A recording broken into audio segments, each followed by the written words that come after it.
Hello મારા વાલા વિદ્યાર્થી મિત્રો, મારું નામ છે નિતેશ જોગલ અને તમારું સ્વાગત છે એનજે ક્લાસીસ ગુજરાતીમાં. તો વિદ્યાર્થી મિત્રો, આજે આપણે જોવાનું છે ધોરણ 10 વિષય ગણિત અને તેનું ચેપ્ટર નંબર 13. અને ચેપ્ટર નંબર 13 ની અંદર આપણે જોઈ રહ્યા છીએ અગાઉની પરીક્ષામાં પૂછાયેલા એકદમ મોસ્ટ એમપી એવા દાખલાઓ, જેની અંદર ઓલરેડી 10 દાખલાઓ એવા આપણે જોઈ ગયા છીએ કે જેની રકમ થોડીક તમને ડિફરન્ટ આપેલી હોય. જેટલા પણ સ્વાધ્યાયના દાખલાઓ છે અને જેટલા પણ ઉદાહરણના દાખલાઓ છે એ તો ચેનલ ઉપર અવેલેબલ જ છે. એમાંથી પણ જેટલા પૂછાયેલા છે એની જો તમે લિસ્ટ જોવા માંગતા હો તો ડિસ્ક્રિપ્શનની અંદર તમને લિંક જોવા મળી જશે. એ લિંકની અંદરથી તમે પીડીએફ ડાઉનલોડ કરી શકશો અને પીડીએફમાં વિથ વિડિયો સોલ્યુશન તમને એક દાખલા જોવા મળી જશે. તો અત્યારે આપણે જોવાનું છે તેનો દાખલા નંબર 11. તો જે દાખલા નંબર 11 છે એની રકમ મને કંઈક આ પ્રકારે આપેલી છે કે 100 વ્યક્તિની ઉંમરની વિગત દર્શાવતું આવૃત્તિ વિતરણ નીચે મુજબ છે, તો આ માહિતીનો મધ્યસ્થ શોધો. અને નીચે તમને છે એનું કોષ્ટક આપેલું છે અને આ પ્રશ્ન માર્ચ 2023 ની અંદર 4 ગુણની અંદર પૂછાયેલો છે. એટલે આપણે કહીએ તો મોસ્ટ એમપી એવો પ્રશ્ન છે. તો પહેલા તો એની અંદર જે કોઈ પણ વર્ગ અને આવૃત્તિ આપેલી છે તેને હું અહીંયા લખી નાખું છું. તો કંઈક આ પ્રકારનું કોષ્ટક મને જોવા મળે છે અને આ કોષ્ટકની અંદરથી મારે મધ્યસ્થ શોધવાનો છે. હવે મધ્યસ્થ શોધવું હોય ત્યારે સૌ પ્રથમ આપણે શું કરવું પડે? સંચય આવૃત્તિ શોધવી પડે. એટલે જે આ છે આની અંદર હું સંચય આવૃત્તિ શોધું. સંચય આવૃત્તિ એટલે શું થાય? સીએફ. સીએફ કેવી રીતનો શોધાય? કે જે પહેલું પદ આપ્યું ને એને એમને લખવાનું. એટલે 15 આપ્યા હતા તો મેં એમ મૂકી દીધા 15. હવે શું કરવાનું? આ બંને પદનો મારે સરવાળો કરવાનો છે. એટલે આ બંને પદનો સરવાળો કરી તો 5 ને 6 11, 11 નો એકડો વધી પડી 1. હવે 1 ને 1 2 ને 1 કેટલા થશે? 3 એટલે આવ્યા 31. હવે શું કરવાનું? આ બંને પદનો સરવાળો કરવાનો. આ બંને પદનો આપણે સરવાળો કરી તો 8 ને 1 કેટલા થશે? 9 અને 3 ને 3 6. તે જ પ્રકારે આ બંને પદનો સરવાળો કરવાનો છે.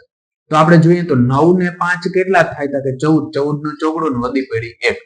6 ને 1 7 અને 1 કેટલા વધી હતી? 8 એટલે કેટલા થયા? 84. હવે 84 પ્લસ મારે કેટલા કરવાના છે? 9 કરવાના છે. 84 પ્લસ 9 કરીએ એટલે કેટલા આવે? 93. અને 93 પ્લસ 7 કરીએ એટલે કેટલા જોવા મળે? 100. એટલે એનો મતલબ એવો થયો કે આ દરેક પદનો સરવાળો કે પછી આ એફઆઈ વાળા પદનો સરવાળો કરો તો એ પણ તમને કેટલા જોવા મળે? 100. એટલે આપણે અહીં કહી દઈએ n બરાબર કેટલા આપેલા છે? 100.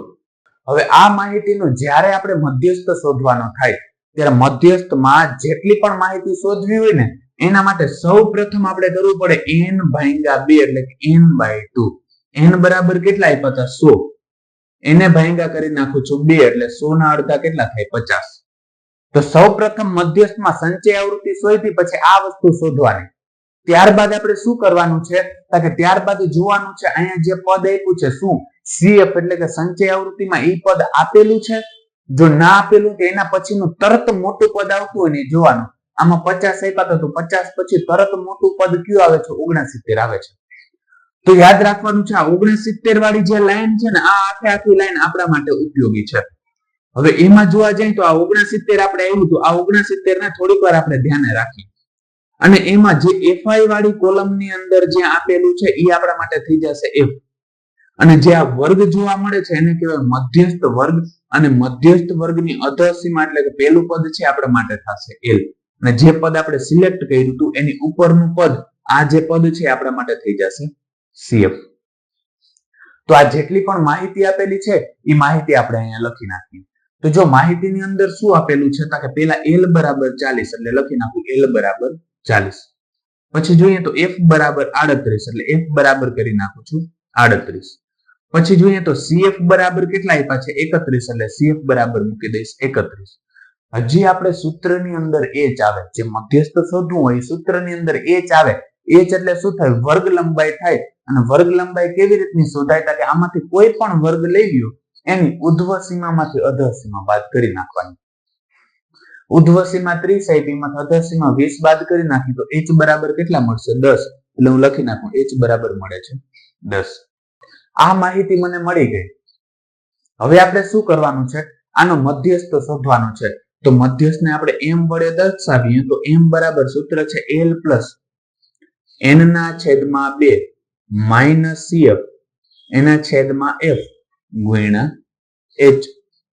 હવે જો આનું સાદું રૂપ આપીએ તો શું થશે? l બરાબર કેટલી કિંમત આપી છે? 40, એટલે ત્યાં મૂકી દઉં છું 40 પ્લસ n/2 બરાબર કેટલા હતા? 50, એટલે ત્યાં મૂકી દઈએ 50 માઇનસ cf બરાબર કેટલા છે? 31, એટલે ત્યાં મૂકી દઉં છું 31 છેદમાં f બરાબર કેટલા આપ્યા હતા? 38 અને ગુણ્યા h બરાબર કેટલા છે? કે h બરાબર 10 આપ્યા, એટલે ત્યાં મૂકી દઉં છું 10. હવે આનું આપણે સાદું રૂપ આપીએ તો જો અહીંયા મને l બરાબર 40 આપ્યા હતા, એટલે ત્યાં મૂકી દઉં છું 40 પ્લસ 50 માંથી 31 બાદ કરીએ તો 50 માંથી 31 જાય તો કેટલા વધે? 19 છેદમાં આપ્યા છે 38 અને આને ગુણ્યા કેટલા આપ્યા છે? 10. હવે જો આનું આપણે વધારે સાદું રૂપ આપીએ તો શું કરવાનું થશે? પેલું પદ આપ્યું એને તો એમને એમ લખું છું 40 ને એમને એમ લખું છું પ્લસ અહીંયા આપ્યા છે 19 10 ને આપણે આમ લખી શકીએ 5 દુ 10, કેમ કે 5 ગુણ્યા 2 કરીએ તો 10 થાય, એટલે એને એવી રીતનું લખ્યું છે. અને 38 ને આમ લખી શકીએ 19 દુ 38, કેમ કે 19 દુ કેટલા થાય? 38 જ થાય. હવે જો આનું આપણે સાદું રૂપ આપીએ તો અહીંયા 2 અને 2 ઉડી જશે, 19 અને 19 ઉડી જશે, એટલે વધશે કેટલા? તો કે અહીંયા છે 40 અને પ્લસ કેટલા છે? 5, એટલે આનો મધ્યસ્થ કહીએ તો મધ્યસ્થ m બરાબર 40 ને 5 કેટલા થાય? 45, એટલે m બરાબર કેટલા મળશે મને? 45 મળશે. એટલે આપણે કહીએ તો આપેલ માહિતીનો મધ્યસ્થ કેટલો થાય? 45 થાય.